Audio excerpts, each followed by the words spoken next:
राजेश धर्मानी जी जो घुमारवीं से विधायक भी हैं, हमारे इस क्षेत्र के पूर्व विधायक जिनके आशीर्वाद से डडवालिया जी को टिकट भी मिला, कहा कि मेरी उम्र हो गई है।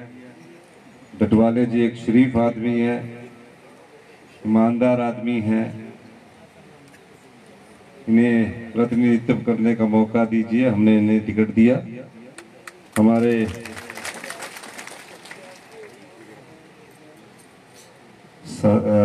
सतपाल राजा जी इस क्षेत्र के विधायक, हमारे इस क्षेत्र के हमारे प्रत्याशी है, विधायक नहीं है, विधायक तो डडवालिया जी बनने वाले। हमारे विधायक पूर्व में विधायक रहे उन्ना से भारतीय जनता पार्टी के, इन्होंने प्रदेशाध्यक्ष सतपाल सत्ती जी को हराया था जब ये विधायक बने थे। हमारे कृष्ण चौधरी जी, हमारे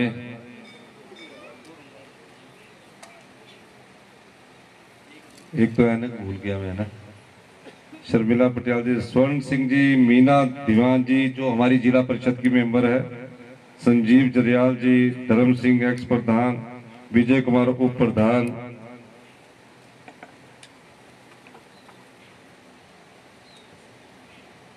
Jagat Ram ex president, Radha Kumari president महिला कांग्रेस, राजेश शर्मा, संजय कुमार शर्मा प्रधान जी, हमारे बिजड़ी के करतार सिंह चौधरी जी, कृष्ण चौधरी जी, हमारे पूर्व विधायक तिलक राज जी, ब्लॉक अध्यक्ष संजय शर्मा जी, पूर्व उम्मीदवार श्री विवेक शर्मा जी, राजेश बनियाल जी, मंजीत ठाकुर जी, सतीश बनियाल जी, मनोज शर्मा जी, परमजीत शर्मा जी, सभी क्षेत्र के बुजुर्ग साहिबान, माताएं, बहनें, प्यारे साथियों, गर्मी भी बड़ी भारी है। शर्मिला पटियाल जी, आज मैं आपके बीच में कुछ बातें करने आया। 14 महीने पहले यहाँ से एक ऐसे प्रत्याशी को आपने चुनाव जिताकर भेजा जो कांग्रेस पार्टी का प्रतिनिधित्व करता था, जिसके पास कांग्रेस पार्टी का चुनाव निशान हाथ था। वो पहले आपके क्षेत्र से पहले भी विधायक रहे और 14 महीने बाद उनका एक बयान आता है कि हमें सम्मान नहीं मिलता था। मैं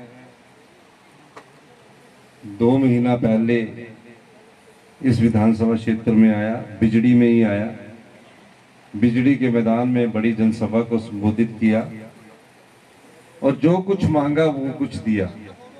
और ऐसा नहीं है कि उस सभा में ही दिया, सब जगह दिया। और हमीरपुर मेरा जिला था, हमीरपुर जब मेरा जिला था तो मेरे को अपने जिले का खास ख्याल रखना था। पहली बार कांग्रेस पार्टी से हमीरपुर जिला से मुख्यमंत्री बनने का मौका मुझे मिला। मुझे ये समझ नहीं आई कि ऐसी क्या बात थी जो आज भारतीय जनता पार्टी के बिके प्रत्याशी है वो पार्टी छोड़कर चले गए। 26 तारीख को राज्यसभा के चुनाव से पहले प्रीति भोज होता है, उसमें हम सब लोग इकट्ठे थे। जो कांग्रेस के प्रत्याशी है उन्होंने खरात्रि का खाना रखा हुआ था, बड़ी बड़ी बातें कर रहे थे। सुबह भी नाश्ता हमारे साथ किया। 27 तारीख को वो राज्यसभा के चुनाव में गए और राज्यसभा के चुनाव में उन्होंने भारतीय जनता पार्टी के पक्ष में वोट डाल दिया।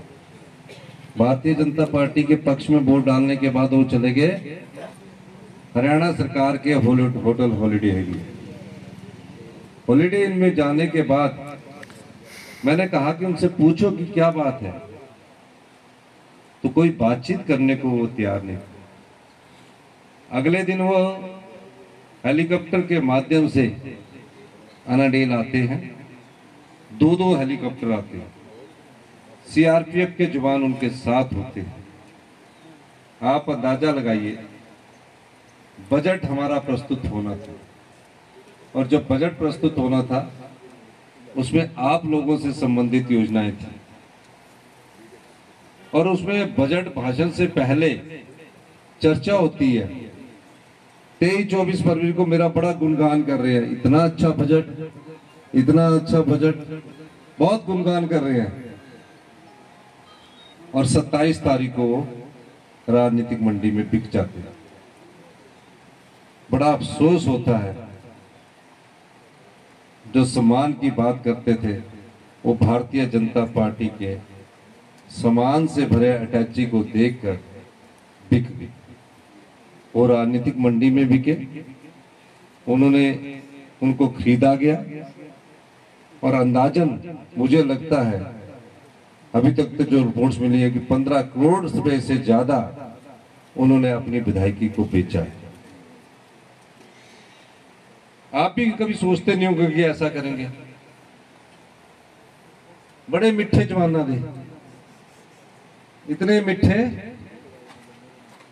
जवान मिट्टी का ना, दिल पूरा काला। ये सच्ची गल है। मैं तो उनको कॉलेज टाइम से जानता हूं ना, इतनी मिठे, लेकिन दिल कैसे काला। और देखिए उसके बाद चलो आप डिस्क्वालीफाई भी हो गए, हिमाचल प्रदेश में नहीं आए, षड्यंत्र करते रहे। हिमाचल प्रदेश की सरकार को गिराने के लिए 1 महीना हिमाचल के सीमा के अंदर नहीं आए, हिमाचल प्रदेश की सरकार को गिराने का षड्यंत्र करते रहे। अहंकार अभी भी इतना भारतीय जनता पार्टी के पूर्व मुख्यमंत्री जयराम ठाकुर जी में, बार बार कह रहे हैं 4 जून को हमारी सरकार बनेगी। अहंकार से भरा व्यक्ति किस प्रकार चुनौती देता है। पहले सरकारी कर्मचारियों को चुनौती दी, कहा जितने सरकारी कर्मचारी है अगर इनको ओल्ड पेंशन स्कीम लेनी है तो विधानसभा का चुनाव लड़िए। फिर जब हमारी सरकार को एमएलए जब इन्होंने खरीदे तो अंदर भगवान को चुनौती दे दी। विधानसभा परिसर में बैठकर कहते हैं कि अब इस सरकार को भगवान भी नहीं बचा सकता। पहली चुनौती उन्होंने दी ओल्ड पेंशन स्कीम की, सरकारी कर्मचारी अधिकारी है, अगर उनको ओल्ड पेंशन स्कीम दिए तो विधानसभा का चुनाव लड़ना चाहिए। मैं एक कर्मचारी का भी बेटा हूं, आपकी तरह परिवार से मुख्यमंत्री बना। हमारी सरकार ने पहली कैबिनेट हुई, हमने 1,36,000 सरकारी कर्मचारियों को ओल्ड पेंशन स्कीम दी। उनकी पहली चुनौती का जवाब हमने इस प्रकार दिया। दूसरी चुनौती जो ऑपरेशन लोटस के रूम में वो हिमाचल प्रदेश की सरकार को गिराने के लिए षड्यंत्र रच रहे थे, कहा इस सरकार को भगवान भी नहीं बचा सकते। उसी सरकार को, आम आदमी की सरकार को भगवान ने बचाया और हम सब लोग आज मुख्यमंत्री और मंत्री के पद पर। इसमें कोई दो राय नहीं है। उन्होंने तो पूरा प्रयास किया। टीवी में खबरें चली कि मुख्यमंत्री जी ने इस्तीफा दे दिया। मैंने कहा मैं जीवन में संघर्ष करके कांग्रेस पार्टी में 40 साल अंदर रहने के बाद मुख्यमंत्री की कुर्सी पर पहुंचा। आप जैसे परिवार से निकला हूं, जिसके परिवार का कोई सदस्य ना कभी एमएलए रहा और ना ही राजनीति से उनका कोई संबंध है। हमारे समय तो हमारे माँ बाप ये कहते थे कि सरकारी नौकरी लग जाए, अपना जीवन यापन अच्छी तरह कर ले। लेकिन मेरे राजनीतिक जीवन में और भाग्य में सिर्फ राजनीति लिखी थी, इसलिए छात्र जीवन से युवा जीवन के बाद मुख्यमंत्री की कुर्सी पर पहुंचा। मुख्यमंत्री बनने के बाद मेरा एक ही उद्देश्य है कि आप लोगों तक मेरी पहुंच पहुंचे। गरीब आदमी का मैं काम करूं, किसान का मैं काम करूं, आम आदमी का मैं काम करूं, युवाओं को रोजगार दूं, महिलाओं को सम्मान दूं। और कोई पहुंच नहीं है मेरी। इस दृष्टि से हम काम करते हैं। ये विडंबना ही होगी कि जिस व्यक्ति ने भगवान को चुनौती दी, भगवान ने कहा ये आम लोगों की सरकार है, ये पूरे 5 साल चलेगी। वो 6 एमएलए को विधानसभा के अध्यक्ष ने, जो हमारा बजट पास हो रहा था, उसमें डिस्क्वालीफाई कर दिया। वो विधायक नहीं रहे, उसको उन्होंने चुनौती दे दी सुप्रीम कोर्ट में। सुप्रीम कोर्ट में चुनौती देने के बाद सुप्रीम कोर्ट ने भी कहा जो अध्यक्ष महोदय ने फैसला किया है वो बहुत बड़े कानूनविद है, उनके फैसले को हम सही मानते हैं, और सही मानने के आधार पर वो आज फिर से चुनाव लड़ने के लिए आपके मैदान में आए। जब वो विधायक नहीं रहे तो उनके पास चारा कोई नहीं रहा, बार बार वो दिल्ली में ही रहे। पता लगता रहा कि जब बजट के बाद दोबारा गए तो